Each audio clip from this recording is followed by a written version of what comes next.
Hello, I'm Recky, and welcome back to another military reaction.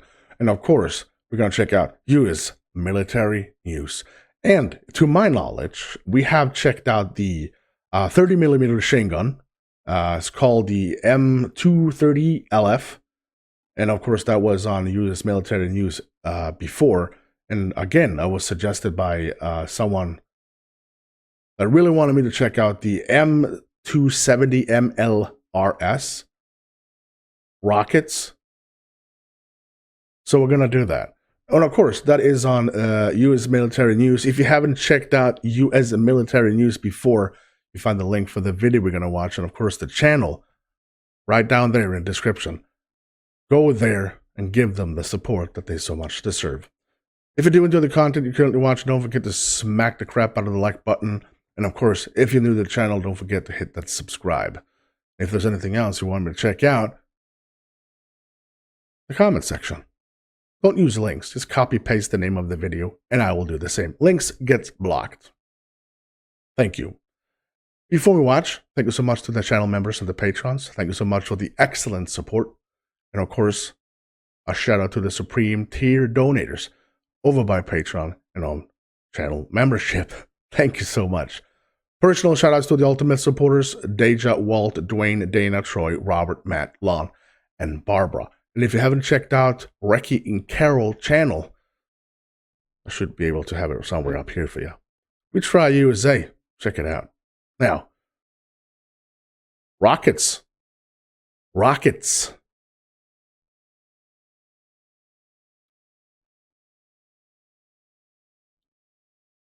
Crank up the volume real loud now, so we get death.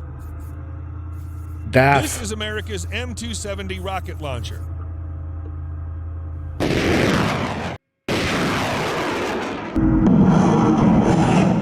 Holy shit.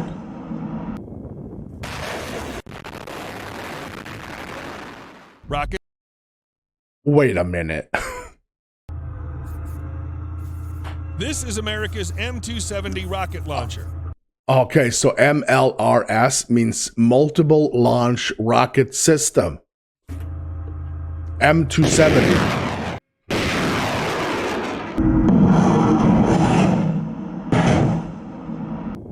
Look at that. Rockets have been a staple of land warfare for centuries, but it wasn't until the latter half of the 20th century that they became a permanent addition. I'm getting overwhelmed. That is an insane power. The U.S. Army's arsenal. Ironically, the Army's program to develop multiple battlefield rocket artillery to fight the Soviet Army drew inspiration for its rockets from Moscow's war. Katyusha. Oh, it is actually the nickname Stalin's organ. No, the one downstairs. But it's actually called Katyusha. Katyusha multi-tube rocket launchers. Beast. Battlefield rocket use dates back to the 13th century China. Although China is lauded for inventing gunpowder and derided for promptly using it for fireworks, the reality is more complicated. China did use them for war, and even invented multiple tube rocket launchers capable of launching up to 100 projectiles. Rocket artillery fell out of favor for hundreds of years, but by the mid... Did they had a bayonet on it? Well, was that a bayonet?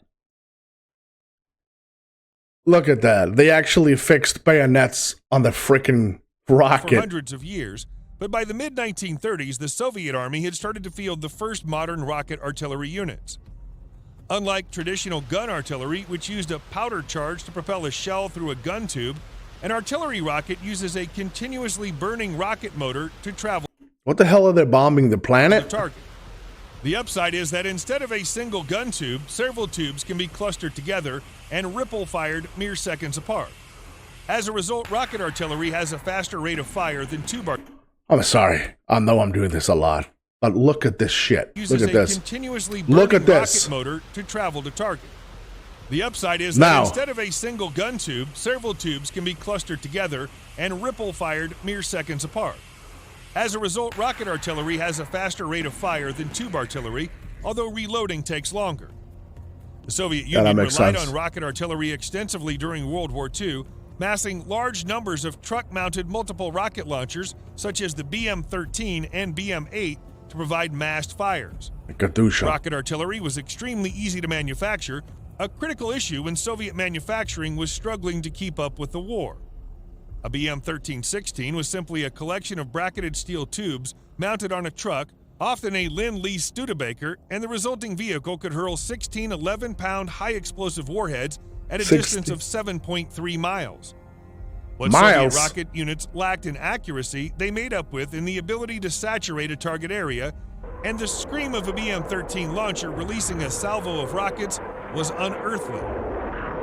Can you picture her? I mean, I've played video games since I've heard the Katyusha sound, and that's a completely terrifying sound. BM-13 launcher releasing a salvo of rockets was unearthly. During the early 1970s, the U.S. Army refocused from Vietnam to a land war in Europe. As a result, it looked to revamp its artillery capabilities with an emphasis on striking deep behind enemy lines. The result was the M270 Multiple Launch Rocket System, or MLRS. The M270 packs 12 227 millimeter rockets into the A-box launcher and can fire all 12 rounds in less than 40 seconds. The M270 is based on the chassis of the M2 Bradley infantry fighting vehicle. Tracked and highly mobile, it's designed to move into position, fire, and be ready to move into a new firing position in 5 minutes or less. This shoot and scoot tactic minimizes exposure to enemy counter-battery fire, a tactic that uses radar and other techniques. So far, the only negative thing about the MLRS M270 is that it takes some time to reload. But then again, that's fine when you can blast the entire world to smithereens in 40 seconds. To track back enemy rockets and shells in midair, determining the location of the enemy artillery units and destroying them before they can displace to a new firing position. Unlike other artillery units, the M270 isn't designed for direct support of ground troops. Rather, MLRS units concentrate on medium to long-range threats. Instead of attacking an enemy mechanized regiment on the move, MLRS units engage targets far behind enemy lines, such as unit assembly areas, fuel and ammunition depots, and headquarters units. MLRS rocket fire is also ideal for friendly counter-battery fire missions. Instead of trying to make the M270 more accurate, anyone else getting a bit, naughty about watching this? You're a sick man, Recky. You are a sick man. Developer Vote decided to embrace the rocket's lack of accuracy and maximize its ability to saturate an entire area. Each of the original M26 rockets carried 644 dual-purpose improved conventional munitions, DPICM. The size of a hand grenade, DPICM rounds were ejected from the rocket while in flight, raining hundreds of the bomblets down on the enemy. The rounds were devastatingly effective against not only exposed infantry and soft-skin targets such as fuel depots, ammunition depots, and headquarters units, but were also capable of inflicting damage on tanks and armored vehicles. Wait a minute. I don't understand here. So that bad boy actually drops like a bunch of high-powered, high-explosive hand grenades at the same time. I don't understand. Okay, so this is it. We got a solid propellant rocket motor. M270 munitions. Fuse, remote settable. I'm trying to figure this out. Purpose improved conventional munitions, DPICM. The size of a hand grenade, DPICM rounds were ejected from the rocket while in flight, raining hundreds of the bomblets down on the enemy. The rounds were devastatingly effective against not only exposed infantry and soft-skin targets such as fuel depots, ammunition. So basically there is some kind of different variation of the ammunition that the M270 MLRS can send. Depots and headquarters units, but were also capable of inflicting damage on tanks and armored vehicles, destroying them or putting them out of action. The first use of the M270 was in the 1991 Persian Gulf War, when the rocket launchers earned the name Grid Killers for the ability of a single M270 to saturate a 1 kilometer by 1 kilometer box grid on a military map. Oh shit! The MLRS battalion has a total of 27 M270s, giving U.S. Army divisions and artillery brigades incredible amounts of firepower. My job sucks compared to these guys. Man, I want to be one of those guys. Munition used by the M270 is ATACMS, or the Army Tactical Missile System. A large plump rocket, ATACMS take the place of 6 rockets in an M270, meaning each vehicle can carry up to 2. ATACMS were designed to attack targets even farther behind enemy lines, carrying up to 950 anti-tank and anti-personnel submunitions up to 80 miles. Later versions had a range up to 186 miles. The tendency for unexpected cluster munitions to linger on the battlefield and cause harm to civilians resulted in the 2008 Convention on Cluster Munitions. The convention bans their use, and although the United States is not a signatory, the Pentagon generally holds to the ban. Yeah.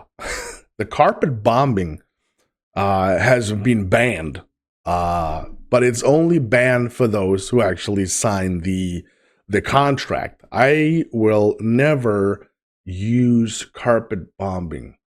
Sweden.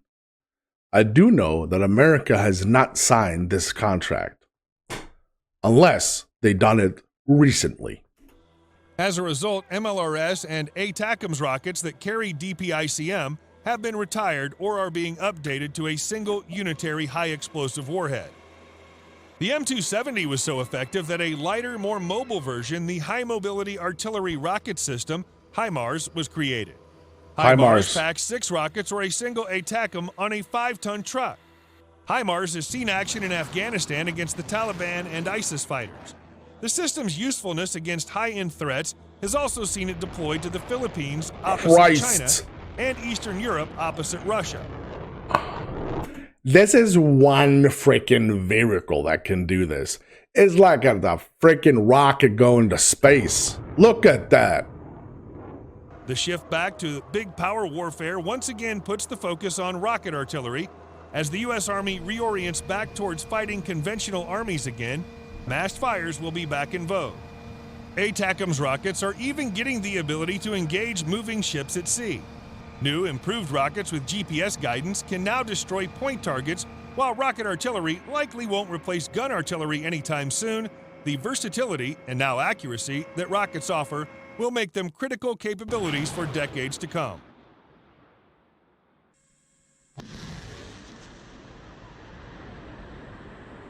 Dear Lord. And again, one time, I say it every time, thank Lord we are friends with the United States.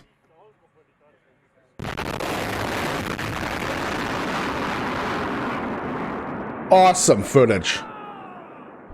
Gets up.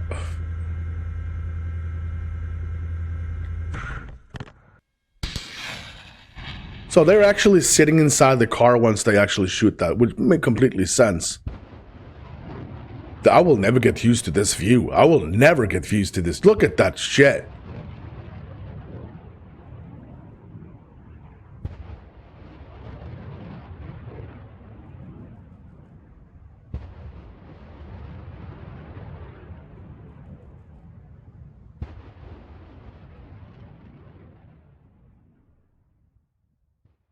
Wow.